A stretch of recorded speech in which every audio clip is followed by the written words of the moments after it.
मोना मु तुम इडली स्टोरी कहीदेली तुम इडली स्टोरी कौन अच्छी मो इडली स्टोरी। नमस्कार भुवनेश्वर मु गोटे गवर्नमेंट स्कूल रे पढ़ुଥିଲି आउ से गवर्नमेंट स्कूल रे सबुबले सैटरडे कौन हुए मॉर्निंग क्लास हुए आ मॉर्निंग क्लास रे सबुबले मु शनिवार पे वेट करे आउ बाकी दिन मु ट्यूशन पढ़ाए से आमको मॉर्निंग रे टाइम हुए बाकी गोटे दिन से शनिवार दिन मत टाइम रुए स्कूल जी से 6:30 टाइम रुए खेल टाइम रुए से टाइम रे गोटे होटेल रही से होटेल हूँ चौधरी होटेल आम गाँव में सीटा टी फेमस था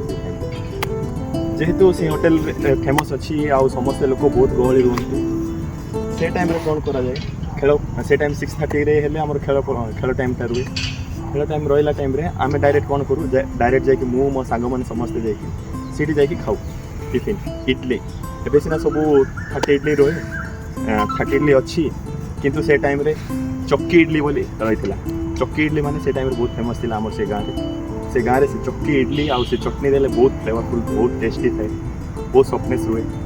से टाइप से ऑथेंटिक फूड आम आपन को जोगाई चाहूँ तो मॉर्निंग आना सो एटा थिला मो इडली स्टोरी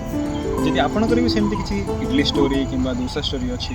एंड आपण मैंने शेयर करने चाहते आपण मैंने आम सहित से कमेंट बॉक्स में शेयर करेंगे एंड आम से स्टोरी को आम चैनल रे किंबा आम इंस्टाग्राम पेज रे आम फीचर करने ट्राए करूँ आपण सहित thank you everyone for your support.